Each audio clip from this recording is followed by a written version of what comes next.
absolute important guest with me today. VIP. VIP. He is a great friend of mine, a mentor, and awesome guy. Harrison County District Attorney William Reid McCain. Reid? Heavy on the Reid. Heavy on the Reid. Mentor. So you're responsible for this guy? Am I? I'm not. No. No, he's responsible for this. He is responsible for me to some extent. Just the good stuff. Reid, like I said, is the elected Harrison County District Attorney, former cop. He used to, or actually started, 19. Well, hell, just introduce yourself. Let's just talk about that. Okay. In 94, you worked at Jones County Sheriff's Office and then moved to Marshall. In 94, I went to the Gus George Law Enforcement Academy in Fort Bend County, and was actually going to go to work there. They were building a new jail, but there was Jones County Sheriff's Office was hiring out in West Central Texas, Abilene, Anson. Went to work God's out there. country out there. Yeah. You had no family up there. You just decided to pack your stuff up and go to Jones County. Is that no kidding? Yeah. I never knew that. That's back before, of course, cell phones and all that stuff and GPS. But anyway, went to work there. They hired me straight on as an investigator. Wow. On an auto theft task force. Did work some patrol too, but anyway, I spent 2 years out there in Jones County, and then went to Marshall PD, which is where my wife was from at the time. Loved Northeast Texas, grew up in Southeast Texas, so like the trees. And anyway, went to work for Marshall, did the standard field training program, was a patrolman, FTO, went to CID, worked financial crimes. And you're a crime scene guy, so you've got extensive. Then I went to crime scene after financial crimes, then patrol sergeant, so back to patrol, and then went back as patrol over crime scene, and then lieutenant before I left to go to law school. That's awesome. That's awesome. And it's unique. A lot of guys jump around agencies within 10 miles of each other. You've covered Southeast Texas and Northwest and Northeast. Oh, man, and he's actually from me and my wife's vacation spot of Port Bolivar, and we've shared a lot of stories about Bolivar, and Reid's got a lot of funny ones. Some are personal that we probably won't say on air, but he grew up on the island. I mean, literally, Port Bolivar's high school, a high island school. It's an elementary, middle school, and high school wrapped up in one. 12. Yeah. Oh, that's cool. Well, that's the last night. Listen to this. So last night he was telling me a story. Tell him a story about the hurricane. They're practicing outside, and this hurricane's fixing to blow in. Oh, when Alicia came through. Yeah, we had TV in the 80s, of course. But it wasn't, there wasn't the internet and apps and all that stuff. But we knew that the hurricane was coming in. And we're out on the field practicing. Why the hurricane's coming in? Yeah, it's getting dark and windy. Oh, and my gosh. Coaches are keeping us out there. Run it again. And finally they let us go. And I get home. My dad's having a fit. And it wasn't my fault. And then anyway, we finally load up the old hoopty truck we had. And couldn't take the ferry off Bolivar because they closed it down. So we were headed back to go through High Island and Winnie. But that's back when they had rollover pass. And anyway, the water was just blowing up over the bridge. It's a crazy story. But you got a good practice in. You got a great practice in. Did you guys win that year? We went to regionals. Oh, jeez. So it paid off. Yeah. Okay, so again, I am honored. All jokes aside, I really am honored that you came down. You are a good friend of mine. You are a good friend of law enforcement, and you and I work well together there in East Texas. Having a cop, former cop, that's now a sitting district attorney, I see the huge benefit of it. That was going to be my first question. Is that common? I've never heard. I haven't either. Is that common? I know of a few. Well, let's see. That became the DA. I guess I just know one. Yeah. But there are a lot of cops go to law school and become prosecutors because they're used to that side. Well, but the uniqueness to that is that they get pissed off at their district attorney and think that they can do a better job, and then they go to law school and then they're not Reid. They're not Reid McCain. No. It's the funny thing is I didn't even want to. When I went to law school, I was done with criminal justice. Yeah. I didn't want to do it anymore. You did mention that. And what I wanted to do is go to work for, and my exposure was limited at the time. The only thing I knew about was from Marshall PD. There was a pretty strong-ish cleat presence in Northeast Texas. Yeah. And so I didn't know about TMPA, but I knew about cleat. And that's what I thought I wanted to do, was come back and represent officers. Yeah. And work for a. It's okay. We forgive you. In fact, I interviewed with them twice. Well, we're thankful you didn't get the job. Well, I I learned about TMPA coming back. Yeah. And anyway, that's what I was hell bent on doing that. Mm-hmm. And I got a call from the Harrison County DA then, and offered me a job. And I said, well, I don't want to be a prosecutor, but I'll do it until I find something.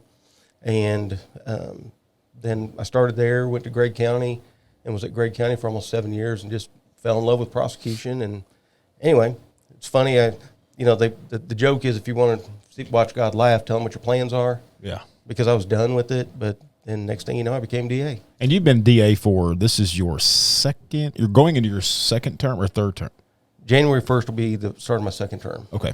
So if you were done with the criminal justice aspect of it, and you were just going to use being a prosecutor as a place card, what made you find your passion or your love for that role? What was it that caused that change?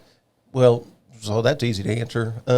My old boss, Carl Dura, he was the DA in Gregg County for about 12 years. He was in that office for a total of about 32 years. Highly respected. Yeah. Yeah. He's really good. And, but I went over there, and that office was so professional. There was so much experience.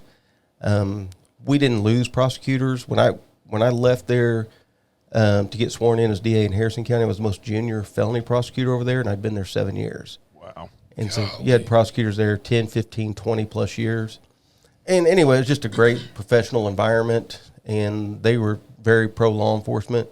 And I don't know, it just persuaded me, and over time I just decided that's what I wanted to do. So one of the missions of this podcast is we talk about it on a lot, is talking about leadership and mental health in our industry. You hit on something. You were completely done with the career field, got in a role, and fell in love with it again. Would you say part of that was the environment created by the leader there that you got hired by, that he had a culture or an environment that? 100%. We had, like I said, he was a career prosecutor, and that's what I was looking to be around, career prosecutors. Well, I thought if I was going to do this for any length of time, that's who I wanted to surround myself with. And that's what the whole office was. And we had a chief prosecutor there who was married to a LPD officer, and I mean, she was big, gung-ho into, back in law enforcement, making better cases, working with them. And that was just the environment. Yeah. And for viewers that don't know, Gregg County is Longview. And if you think Longview is a small, sleepy little town, you're gravely mistaken, because Longview, Texas is hopping. It is. And so, shout out to Longview PD and Gregg County, SO, and those guys over there. They do a phenomenal job. Very, very, both professional organizations. I would imagine as a prosecutor in Gregg County, you get the opportunity to prosecute a whole lot of interesting cases, because Longview is hopping. So I'm sure you got to sink your teeth into a bunch of good stuff. Because Gregg County includes Kilgore, it includes White Oak, Bladewater. Yeah. Longview, but also Longview's in Harrison County. Yeah. Oh, yeah. There's there is a sliver of it right there off the loop, and so we do know that. 10%, 15% of the population. Yeah. But it's the good part of Longview. Yeah. So we're fortunate there. Yeah. Oh god. But no, 1 year. Here we go. Yeah. Now one year we had, when I was at Gregg County, I think there were 6 officer involved shootings. Wow. 5 LPD and 1 Kilgore PD. Yeah, it's crazy. I remember that year. So, like I said, being a former police officer, now a prosecutor, it definitely gives you a better understanding and a better way to look at a case, because you're looking at, from a cop's point of view. So what's your perception of how cops currently view district attorneys or their office, and how do we fix that perception? Well, I think a lot of officers today are, golly, they're guilty of the same thing I was guilty of. Yeah. And that was really, when I was a police officer, especially a patrolman, I was ignorant about really how that part of the criminal justice system worked. Yeah. I mean, I knew what my job was. Right. I knew how to put together good cases. I knew how to make arrests. I knew how to meet elements. But, you know, I didn't understand the prosecution aspect of it, and especially limited resources of the courts, limited resources of prosecutors. And, well, a case in point would be, and probably anybody listening has had the same scenario. So maybe you make a CT call and you get in the area, and then the guy, you see him there on the parking lot and he pulls off, and you go to light him up to investigate the CT, but then you get him stopped and he bails out of the car, runs from you. You search his pockets. He's got some Xanax. He's got some weed. And, oh, by the way, he's DWI. And so you do your SFSTs, get the blood. Turns out he's a .20, whatever. Well, me, when I was a patrolman, I expected all those things to be absolutely prosecuted. But what I didn't realize is there aren't enough courts. There's not enough time for all those. And so what we would look at, and what we do as prosecutors, is we look at the most serious offenses and those offenses that can be enhanced. And so in that fact pattern, I mean, the DWI can be enhanced. It's a serious traffic offense, in my opinion. And then the evading, that can be enhanced. Right. So those are going to be the two cases I'm going to go for. And the weed, the Xanax, DWLI, the CT, I don't care. I really don't. Right. Those other charges are used as incentives for defendants to plead. And so bargaining chips. Yeah, exactly. And for listeners, CT's criminal trespass. Oh, okay. Yeah. But I mean, so a lot of officers just don't understand exactly. They know that we're on their side, but they are a little bit, they don't have the information about what it is exactly prosecutors do.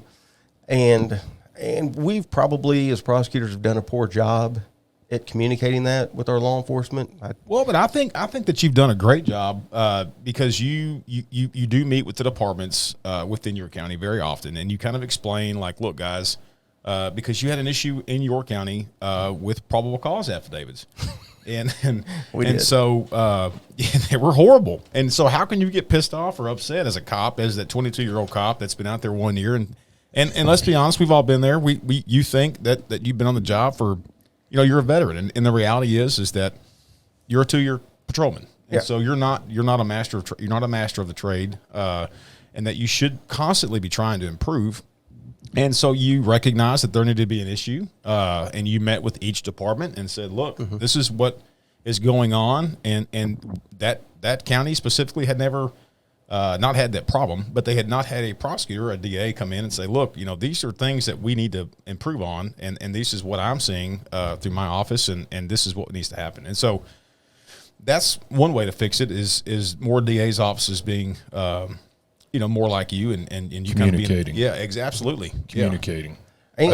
I think there's a lot of non-communicating interagency in some DA's offices now. Yeah. And one of the things when I found out we were going to get to have you on as a guest is I started 30 years ago, and the law enforcement side and the district attorney's office side has two different roles, but we're on the same team for the same cause. And for years, that was very clear, and it felt like we were on a same team, not on the same team, but we were looking for the same mission to keep community safe and prosecute evildoers. And really, because of social media, I think you guys often get lumped in like people do law enforcement. Oh, well, all cops are bad. Well, you saw one bad one on CNN. That doesn't mean we're all bad. 100%. And I think some of the large metropolitan areas with the activist DAs, that's all people see on social media, so they assume that the other 252 DAs in Texas are just like Dallas County and Harris County's DA, which couldn't be any further from the truth. Yeah, we are definitely not an activist DA's office. But I think at some point that relationship diverged, like in Dallas County. I'm retired from Garland PD, and at some point that relationship has kind of diverged where not only are they almost not allies, it's almost a adversarial relationship, and that's not in the best interest of the community and the safety of the public or in justice. It's not in the best interest of justice, and it's been fascinating. And so I was glad when we got to see you come on and your law enforcement background, and Tyler speaks so highly of you, which you know, you got to take Tyler. Easy, with that. Sure, easy, sure. easy. I've known him long enough. But man, I'm glad we have you on it and get to cut up some of this, because it's really fascinating where you go around the different parts of the state. And I think we're going to hit on another topic in a minute, but things being done so differently. I mean, it's fascinating. Yeah, when I brag to people that I've got the best district attorney in Texas, I am serious. He's approachable. He sings really good. We try. I would also say that. So I know prosecutors, we've fallen a little bit short communicating with law enforcement, but at the same time, law enforcement needs to, come ask questions. Yeah. And Tyler can tell you, my office, if somebody walks in the door with a badge and gun on, they don't wait in the lobby. My receptionist has a standing order. She buzzes them in. If all the prosecutors and investigators are busy, well, they can have a cup of coffee, get a Coke out of the fridge or something, and then when we get done with what we're doing, we'll talk to them. He's got good snacks. I don't know what you do, but you can always there's a snack wall there in his office, and It's important. yeah. Oh, absolutely. Absolutely. But I encourage them to come by and talk to us, and some of the ones, especially the ones that care, they will. They'll call or they'll come by and why'd you refuse this case?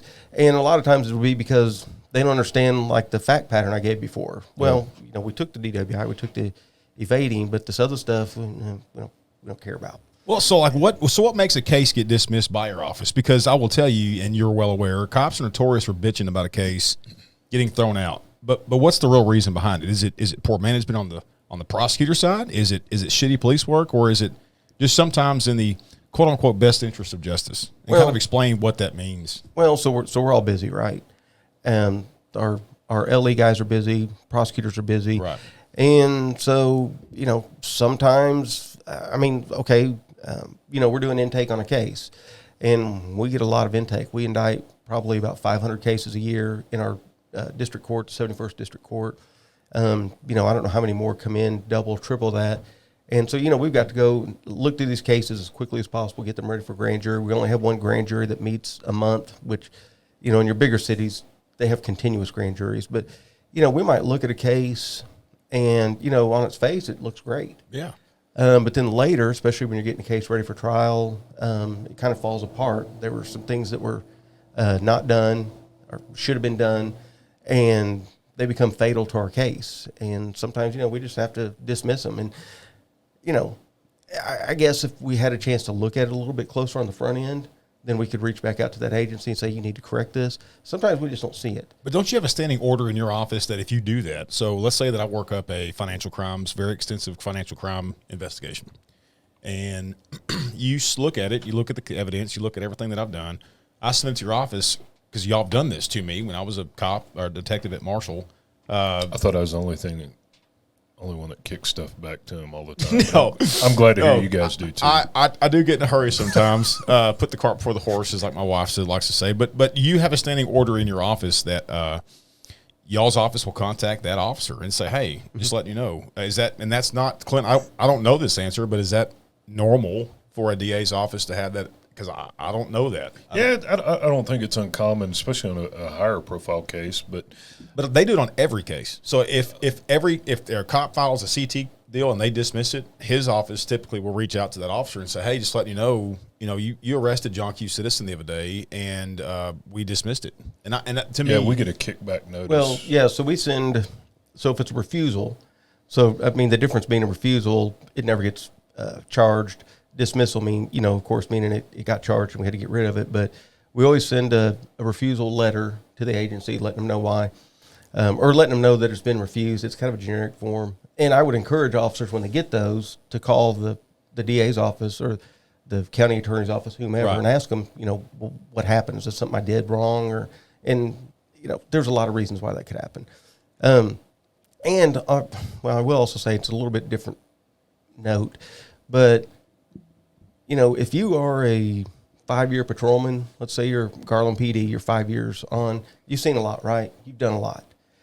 And there are brand new baby prosecutors right out of law school that, got their bar results yesterday. Yeah. And they've been to undergrad, they've been to law school, and they've learned a lot, but they don't really have the experience that a 5-year Garland patrol officer has. No. And so that's why it's important to go talk to that DA's office and say, hey, you know, is there something that I did wrong? Right. A lot of times, you know, it's the brand new babe prosecutor didn't realize something. I mean, the prosecutors don't have all the answers, and I would never pretend to have all the answers. I mean, I know what I know, and, you know, there have been times that officers come to me on something, the case got dismissed or refused or it got filed as something lesser, and we've talked about it, and there have been times where I didn't realize where they were coming from. And so, I mean, you need to let them know. You need to communicate with your prosecutors and let them know. So, I mean, nobody wants to waste their time. No, certainly not yours, and certainly not the cops. No. But I guess what I was saying is that to personally get a phone call, like I did from the ADs or the ADAs, to me was always cool because I never had that before. Yep. You know. And so the prior district attorney before you, his office didn't do that, and it was just it's a good practice, I think. And it's because you have to have that open dialogue with the ADA of like, well, hey, where did I screw up at? What was wrong with this? And you get to have those discussions. So. Two things that helped me. Well, one thing I learned the most when I failed. I'd have a judge tell me, hey, this PC warrant you brought over for me to sign, you need to come over here and visit with me about it. Mm-hmm. And I'd do the walk of shame across the parking lot and walk in, and they'd tell me this isn't going to fly, or I'm not seeing the PC. I took it I learned every time that occurred, especially on search warrants. I tried to get really good at search warrants, and trial and error and getting feedback is how I got proficient and really comfortable. I went from avoiding them. If I heard somebody discussing, you know, we may look at doing a search warrant on this robbery or whatever, I was like, oh, slip out the door, to where I'd volunteer. I wanted to do it, but I had a bunch of feedback and failing along the way. Mm-hmm. But the other thing that helped me as a patrolman when I was kind of in the angry deep night stage and everybody was against me is every case, if it was not guilty or acquitted or no build, it was personal to me, and I'd be pissed for 2 days over it. And an old head one day told me, hey, man, fire it and forget it. Do what you can do. Send the round down range and forget it's gone. And once I did that, if I knew I did everything on my end, I probably wouldn't be that way with an activist DA. But, you know, somebody that's handling their business like you guys do, if I did everything I can on my end and something happens and I lose a suppression hearing, you know, whatever may occur in an examining trial or whatever, I've done everything I can on my end. And as long as I can say that I responsibly did it, and that helped my mental health. Yeah. Knowing, because I'd have a DWI or something and it'd get thrown out or whatever, and lose a suppression hearing. And literally I'd be pissed for 2 or 3 days. Like it mattered, or I wasn't going to get a Ginsu knife set at the end of the month or whatever. And well, it occurred to me one day when I was testifying, when I was in crime scene, I used to testify a lot. And it occurred to me that if I started looking at it this way, everybody in the courtroom, it's a play, and everybody has a role.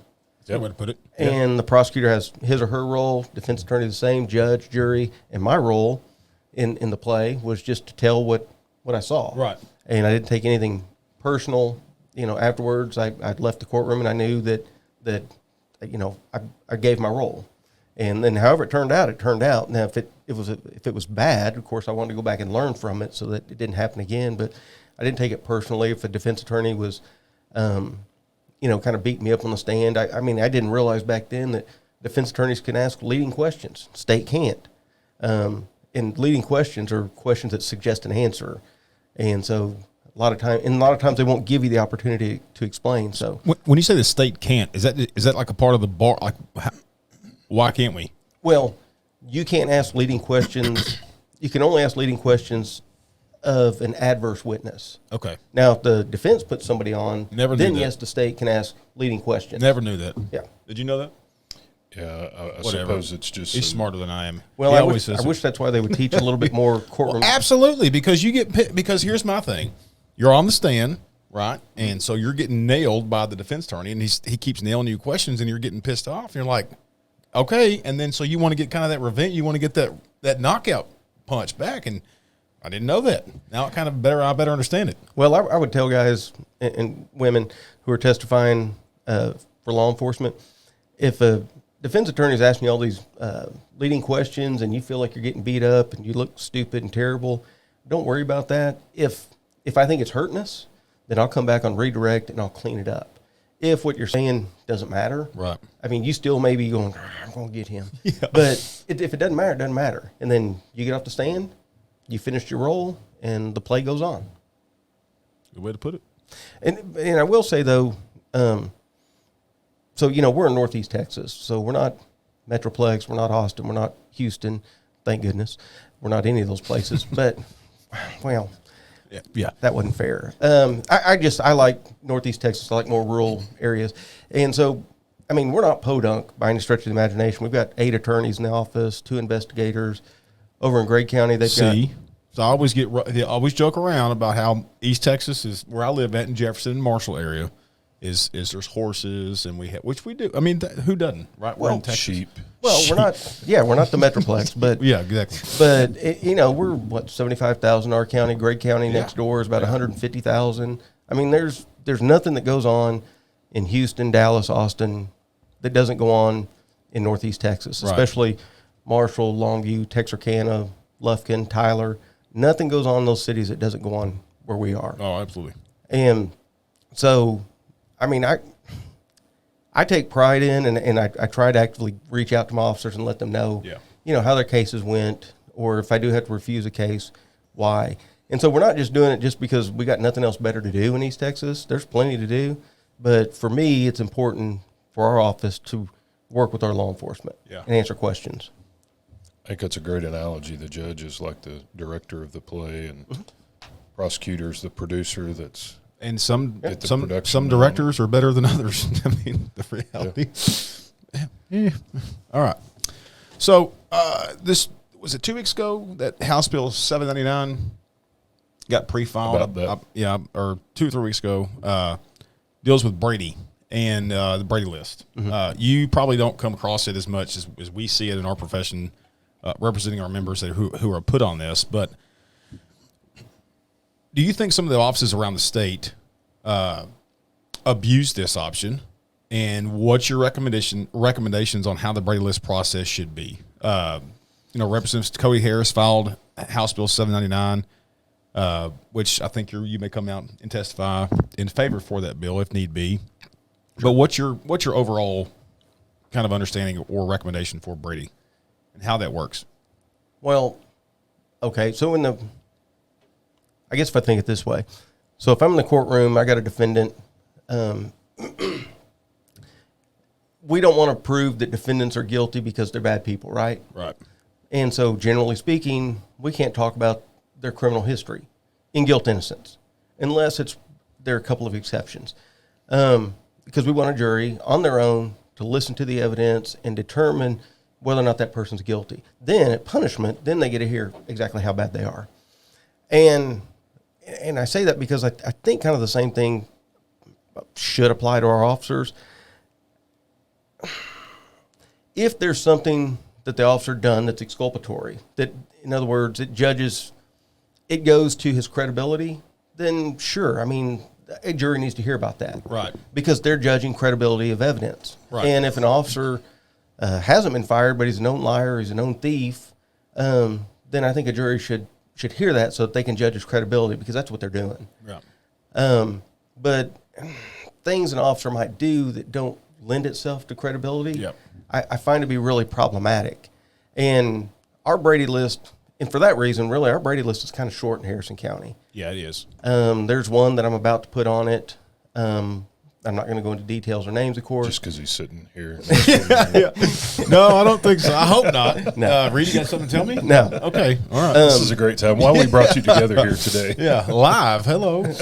No, but so I don't like it seems like it's a trend, maybe not just in law enforcement, But don't you think there should be some type of appellate process, maybe to the district judge, the district court, on how that would at least give us some type? I'm not on the Brady list, but at least give a person that's been on the Brady list, give them some type of appellate process, a due process. And that was my point of it is there's 254 counties in Texas. I know there's not 254 DAs because some DAs cover multiple counties, but correct.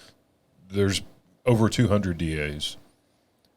In Brady is interpreted 200 different ways. Yeah. I mean, literally, we have some DAs that do not participate, and we have some DAs that, I mean, if you say a bad word, then you're a freaking Brady officer, and I disagree with that, of course. I mean, it is interpreted in Brady for our listeners is supposed to be very narrowly focused. Yeah. It's not just misconduct or an officer was disciplined.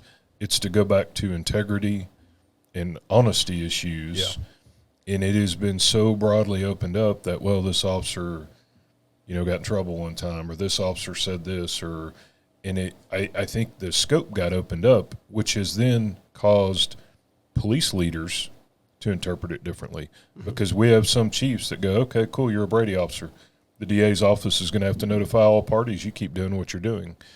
And we have some police leaders and sheriffs that the moment they hear Brady even mentioned in the same sentence as your name, you're terminated immediately, which is then, and Brady ultimately is an immediate death sentence to a law enforcement officer's career. Well, and Michael Morton took that a step further even. So we as prosecutors have an ongoing duty. And so, you know, if Officer Smith with, you know, whatever police department isn't on the Brady list today, but then 3 years down the road he does something to get put on the Brady list, well, we have an ongoing duty to then disclose that. Oh, wow. And so then it reaches all the way back to 3 years ago, 4 years ago, however long it was, and they have the opportunity to look. But, you know, in the grand scheme of things, at least in Northeast Texas, and I've not really heard of a lot of talk about cases getting flipped because of, you know, that ongoing duty. I'm not seeing a trend across the state. We just had our elected conference last week, and I don't hear. Well, but quite frankly, I think that and I'm not talking about overall East. When I say East Texas, I mean like literally, like maybe Marion, which is in Jefferson, Harrison, Marshall, Gregg, Longview. I think Brady's respected. I think that the process is respected there, and I think that it's not abused. It's widely abused in other parts of the state. Oh, absolutely. We had a member, and you may not know this, but we had a member at a certain police department in a certain county in southeast Texas, a very big city that is inside this county, and they were put on the Brady list because they called in the sick on their job, and I think they were at a baseball game and were seen on TV by their sergeant. Rightfully so. He did it wrong by calling in sick. Okay. But should he lose his career over that? No. I don't think that's where Brady was intended, and that's how it's being enforced. And that's where I'm at, is that we need to have some type of structured appellate program or process, so that way they have an appeal process. Yeah. There's a large county in North Texas, west of Dallas County, where an officer is put on Brady because the detective acknowledged on the stand that he used deception during the interrogation of a suspect. Sure, he's allowed to. That was our point. Yeah. That was our point. Well, I mean, I could I could rattle 50 stories off like that. That it would be funny if it wasn't so damaging when it literally destroys a person's that's not cool. career.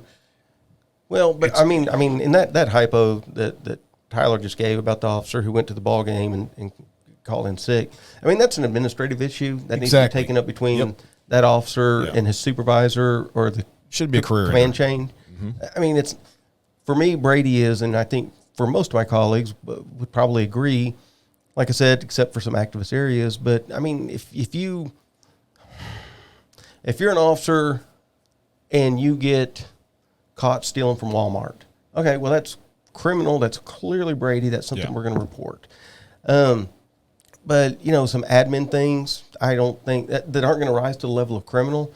It's between them and the department. It doesn't necessarily affect their credibility. I mean, if they're changing reports, I don't know, let's just say you had a supervisor who was changing reports. Yeah. And so what the officer wrote down didn't actually happen. Well, that okay, on a case-by-case basis, that would be something that I think should be addressed as Brady. But general administrative issues, I don't think that rises to the level of Brady. Well, and I think due process, you're in the business of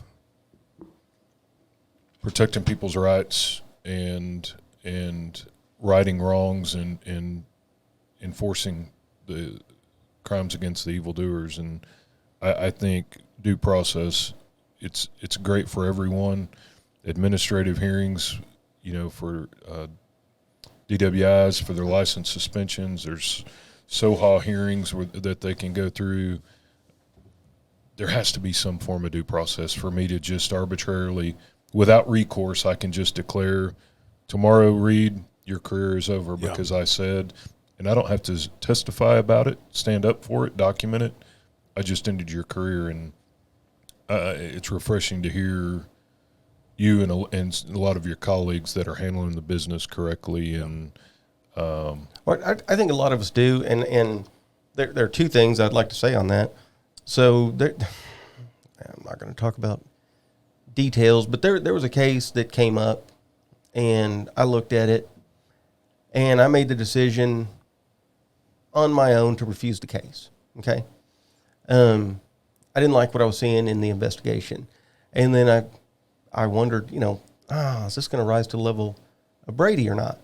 And I talked to a good friend of mine who's a defense attorney, consulted with him, and he said, I don't think it rises to the level of Brady because it never really went anywhere. It was never investigated. It's not like a court found there was no probable cause, or the court found that there was deception or anything else. It was prosecutorial discretion. We saw something.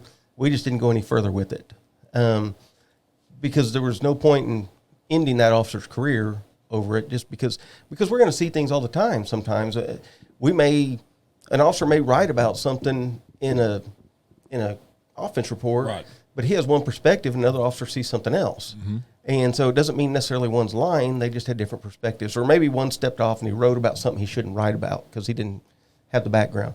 And this was a case kind of like that. And that's why I talked to my friend who was a defense attorney, and he said, no, I wouldn't mess with it. And so we're not going to. Would some others? Oh, absolutely. Maybe. I teach a police-involved shooting officer investigation course. And one of the things that I think can't be discussed enough, especially as a lot of DA's offices, larger DA's offices, and the Rangers take over investigations of critical incidents and police shootings, is you have to consider a whole lot of facts when you go out. And I use the example all the time. You have a 22-year-old officer that's been on the job for 6 months, has lived with mom and dad, it's their first job, and you have a guy that's been around 20 or 25 years, been in some critical incidents, maybe he was in the military prior to getting into law enforcement, has been deployed, has seen a lot of crazy stuff. They go get involved in a straightforward shooting or get in a fight with someone that passes away, and you interview the 22-year-old and ask them, what do you think happened? Well, they may describe it as the most crazy shit show, almost died. Yeah. It was so freaking scary and hairy. And then when you go ask the guy that's been around 22 years and worked deep nights and been in, you're like, hey, what happened? Oh, the guy bowed up a little bit, and we had to tangle with him for a second to get him in custody. Well, and that's their realities. Both of their stories are going to sound 180 degrees opposite of each other, mm-hmm. but that's their realities. Both of their realities, that both of them are telling the 100%. Truth. And we had one like that when I was in Gregg County as an officer-involved shooting. I'm not going to mention the agency or anything, but he had been deployed to Iraq, and I don't know how many years he spent in the military, and because of his assignment in the military, he had some kills over there, and he wound up, and it was a righteous shooting. The guy pulled a shotgun on him, and he shot him. He didn't kill him, but he shot him, and he makes the comment to investigators and the Rangers. He's like, I don't see what the big deal is. In Iraq, we just filled out a form and moved on. And we're like, wow. We were getting ready for trial. Yeah. We're like, maybe don't say that on the stand. Yeah, but that's the challenge. That was his perspective. I mean, he'd been there and done it. And there were other officers there, more junior officers who hadn't seen it, didn't have that exposure of combat. It was a bigger deal to them. And like I said, at the end of the day, it wound up being a righteous shooting. The guy got convicted. I forget, he got 50 years or something like that, and he should have. And so but that's an example. That's something I've seen personally. Talking about, comparing what you just said. I mean, I've seen it. So context of it and people's perceptions can be greatly different when it's both of their. Yeah. Right. But it doesn't mean somebody's lying. It doesn't mean they need to be on a Brady list. Right. In my opinion. Yeah. But it's a discretion call, and so each prosecutor. Now I'm going to, out of an abundance of caution, I'm going to make sure that I'm doing right. That's why that one case I told you about, I consulted with the defense attorney. I wanted to make sure that I was doing something right, because we're supposed to be the good guys with the white hats. We give everything, and then we go prosecute them anyway. Yeah. And so we got nothing to hide, not in my office. And so we'll always show our cards, but I'm not going to go overboard with that and start just declaring people on Brady list. So if you could address the 23-year-old, 25-year-old, the 2-year officer right now, and just whether it be in York County or whether it be in Harris, Dallas, El Paso, address them right now and tell them what advice would a sitting district attorney tell the new law enforcement guys out there of what's going on in their counties and their DA's offices? Is it they need to work on the reports? They need to work on having more of an open mind of DAs, not just dismissing cases just to dismiss them because the lazy perception is there. What advice would you give basically the cops out there right now that are just starting this profession?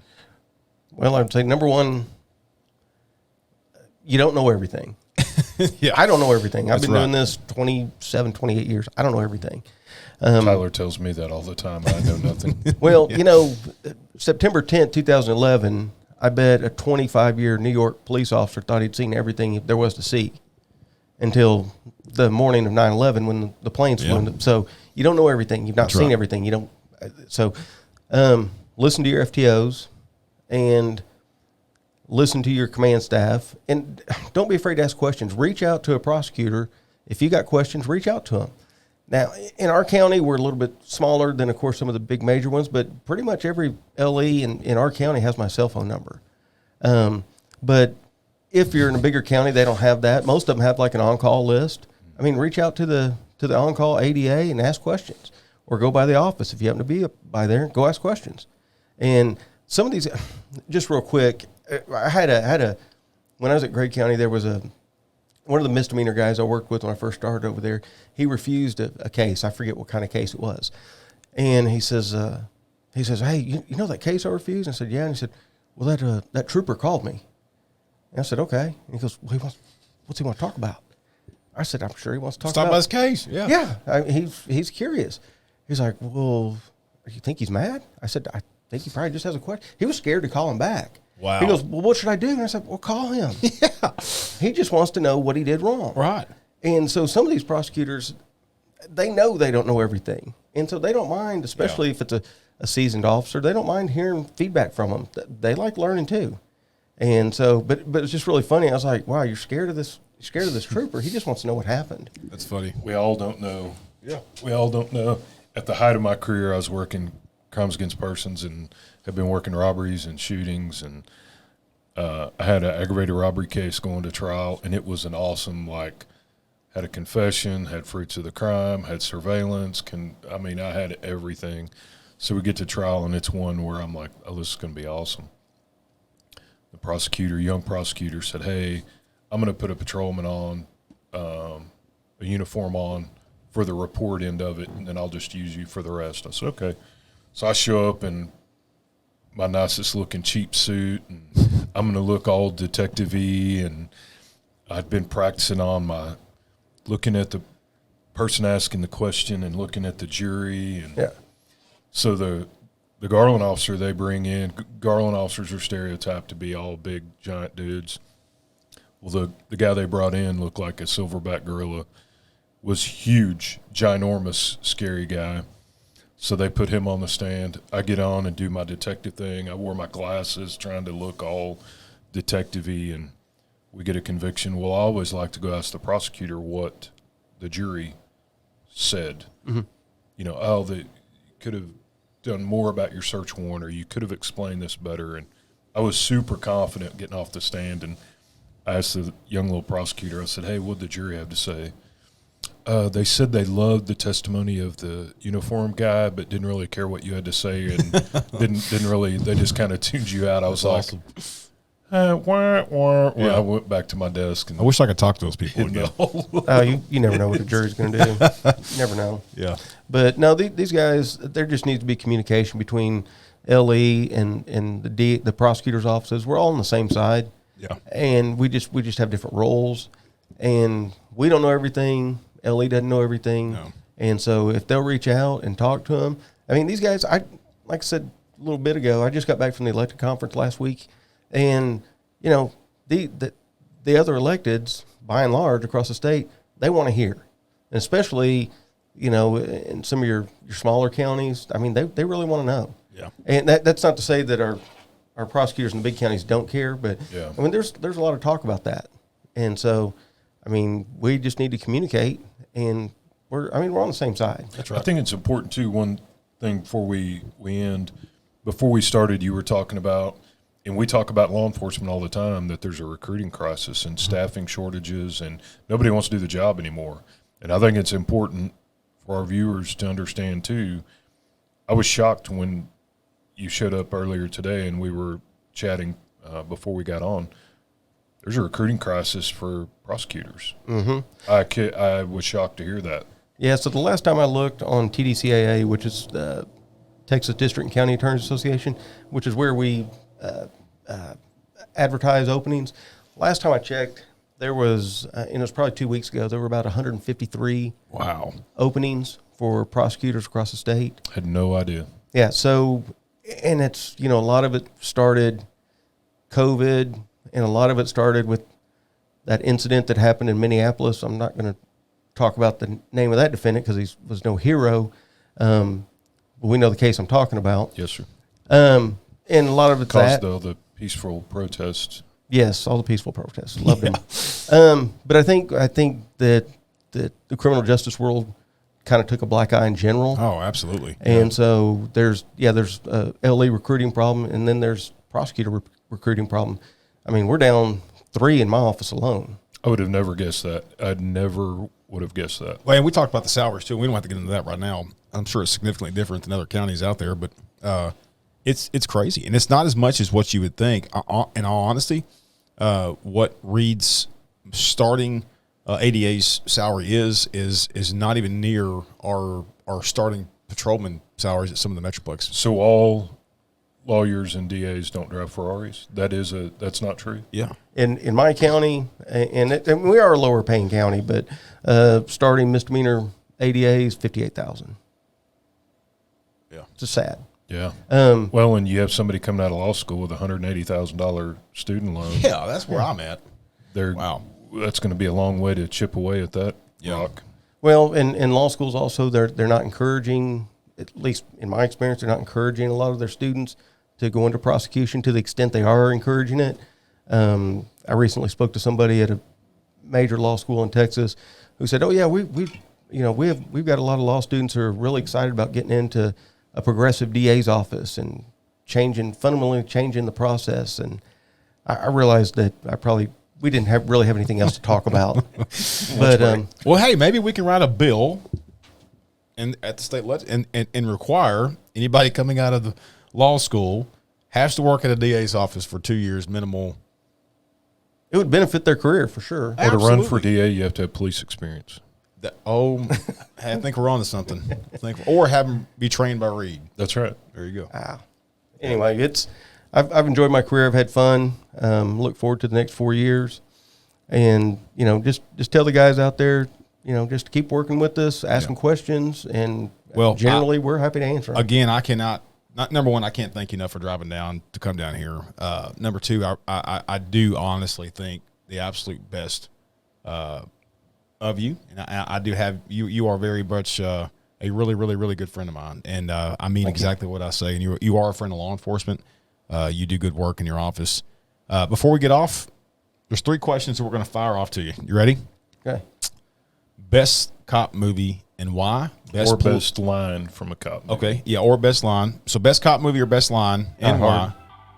Die Hard? Die Hard. You got a line from it, or you just like Die Hard? Oh, well, there's so many in it. I mean, Yeah. we could have a whole podcast on that. That's right, yeah. Best police vehicle? Crown Vic. Absolutely. Absolutely. So that's the second one we've had. No. But I did love those mid-90s Caprice Classics with the LT1. Oh, my gosh. Those cars were fast. Y'all beat me on that one. That was too early in my But they were so powerful. They had no limited slip rear ends, and you got on a wet road, though, I mean, you'd lose it. Where did you drive those at? Marshall P. Mm-hmm. They'll do 151. Oh, yeah. I was told. Yeah.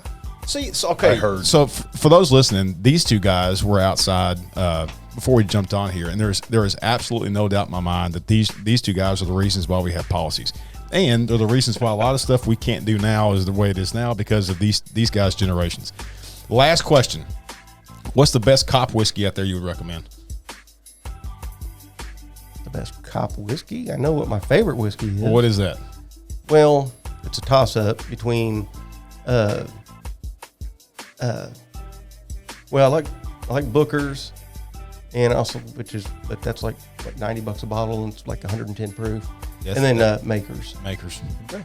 Oh, and also you forgot to mention that I am also a TMPA member. I was going to get to that. You Okay. didn't give me a chance. Oh, He is actually a TMPA member and a sitting district attorney, which I think is absolutely phenomenal. And I'm still commissioned. And you are still commissioned. Yeah. Okay. I'm thankful that you came on and I got to meet you because he said this guy we're going to have on is Here we one of go. the most liberal activist Here we go. district attorneys in the state. That's not me. And man alive, that's not even. That's not exactly what I said. No. Man, I appreciate. I am thankful you came on. You took the time to come down. I appreciate being invited. And your involvement, and it's these relationships that I think keeps the profession, yeah. in the criminal justice profession, moving forward.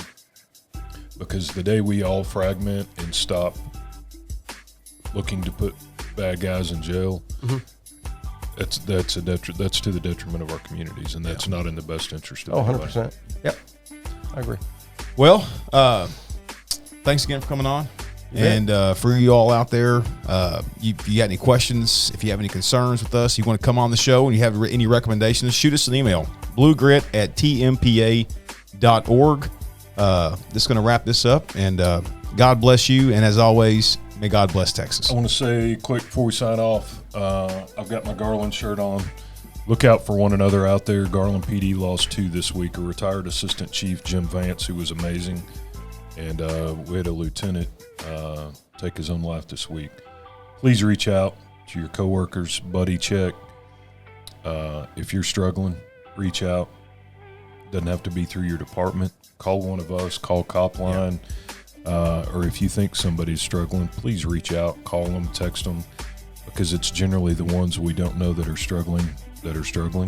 Take care of one another out there. Often we eat our own and have a tough love mentality, and we need to move past that. It's okay to not be okay. So check on your friend out there. Give somebody a call and tell them you love them. As always, God bless you, and may God bless Texas.